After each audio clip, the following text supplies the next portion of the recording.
Alright, so the first two bevels are milled, but I've run into a problem. This mill is really not built for what I'm using it for. It's struggling. It is, you know, breaking tools and stuff. It's breaking everything. This is the shell mill I was using, and you can see all my cutters are f***ed. I had a whole fresh pack of these things, and the pack it came with, they're all essentially what happens is this thing is really not built for this. It's not rigid enough, and you're sort of cutting away, and it'll just blow at these things, you know, pretty quickly.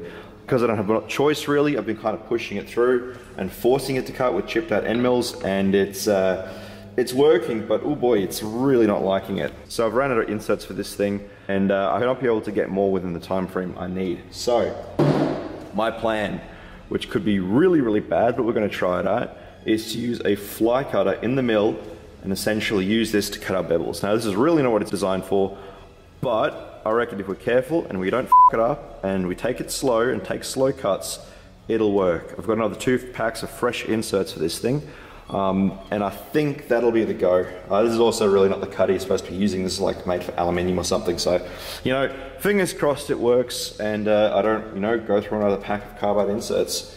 We'll see. I'm also more than a little bit concerned that this thing is going to pull out of the holder, because it's only held in by 3 little grub screws, and basically turn into a flying carbide tipped bullet. So fingers crossed I don't die, and hopefully these things don't flop and actually make a bit of money on these things. Yeah, we've blown through a lot of money right now. It's going to be scary when I do math later and work out what exactly I spent on these things. So fingers crossed it goes all right, and we get some bevels cut. Right, because I don't want to die a horrible death, we're going to make a little, in my mind,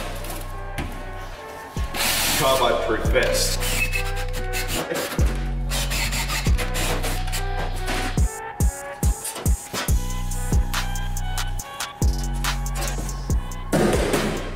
That feels safer. I don't know about you. This is either going to go really, really well, or I'm about to go viral.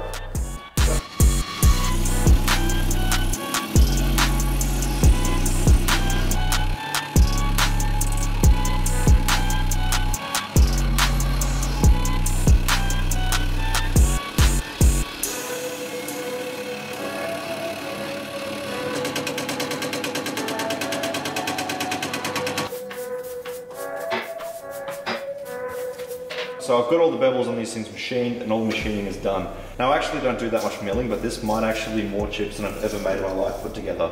Yeah, this is pretty much all the way full of titanium.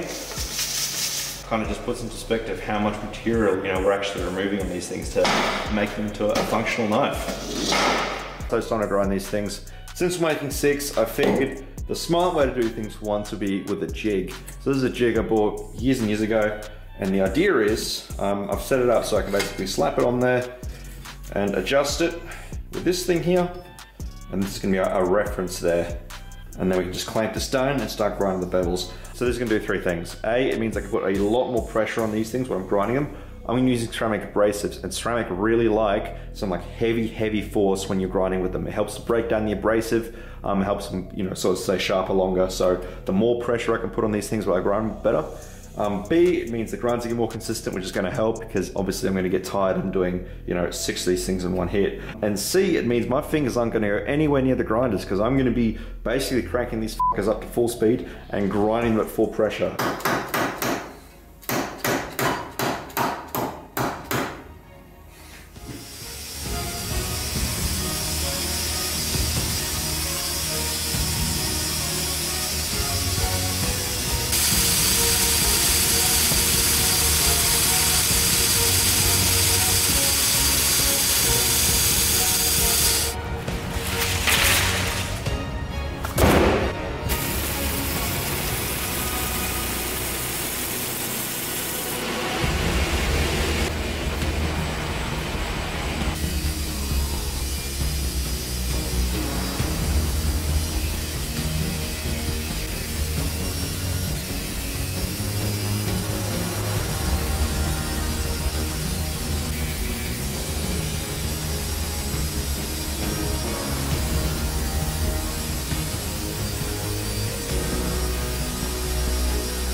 I guess it's getting quite hot, hey? I thought I could smell burning.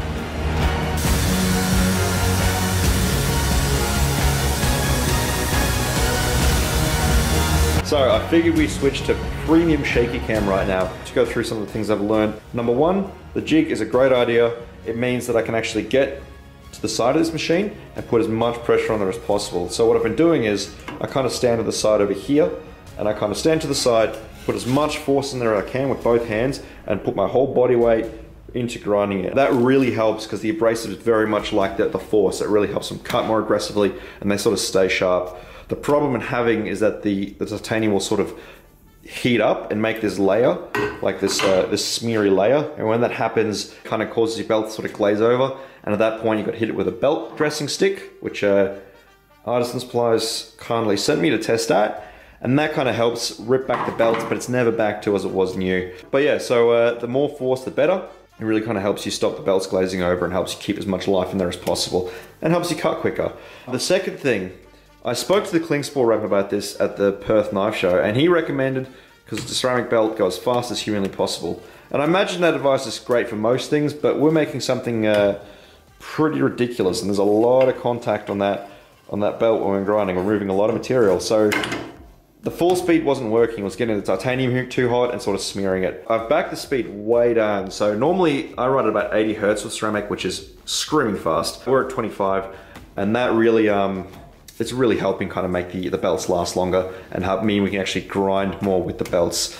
Kind of wish I figured that out like 3 blades ago, but hey, you know, you live and learn.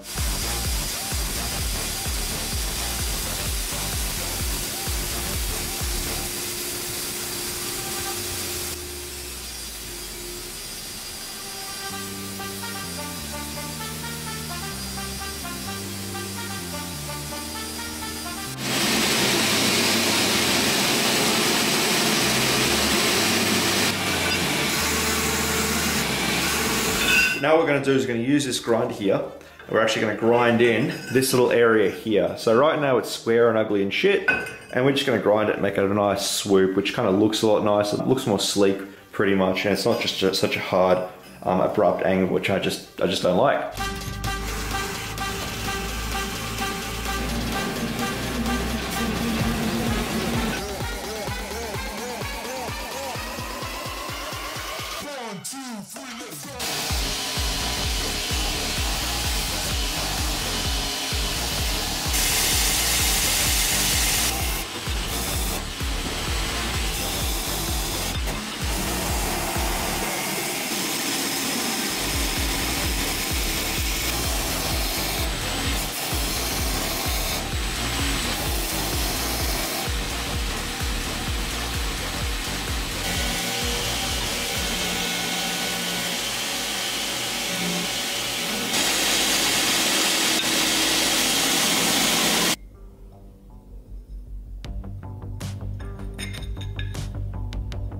So we've got these all nicely ground out. So now what we're going to do is going to use this flat plane here. We're going to smooth out all of these edges because I was really rough getting them in. I've just roughed around them in with like a contact wheel, which leaves that sort of that dish, which you don't want. So the flat plane's going to clean it up and make it all nice for us.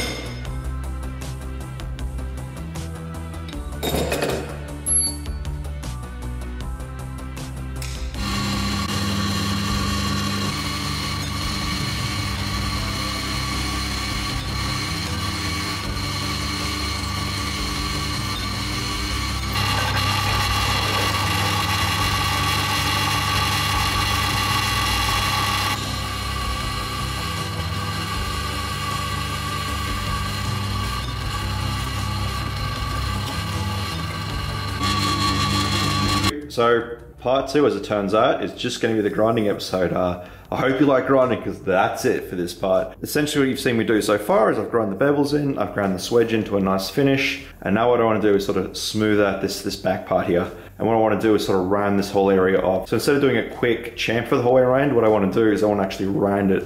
So the whole thing's going to be rounded up around here, fully contoured. It's going to take a heck of a lot longer, it's going to be more time intensive, but for this, something this special, I want to spend the time and just make it feel really nice. If I was to chamfer this or something like that, it'd be quicker, but it's just gonna feel all bricky in your hand, and that's really not what I want. I want it to be smooth and comfortable, and just want it to sort of melt into your hand.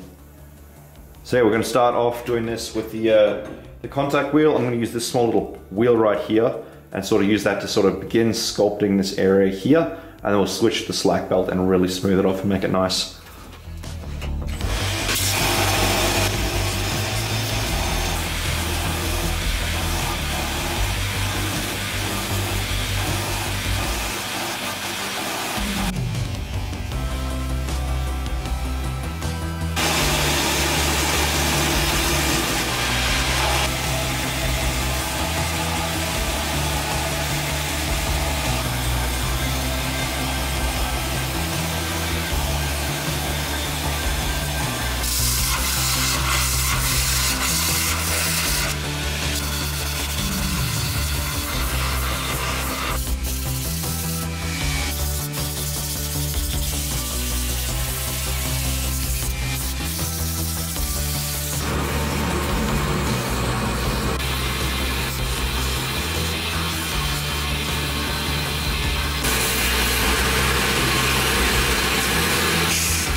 Thanks for watching, guys. So right now we're at the stage where basically all the knives are at this sort of a raw stage, just waiting for blade finishes and final finishes, essentially, as well as sheaths and carbide edges and sharpening. So that's all going to be done in the next part, as well as a little bit of testing.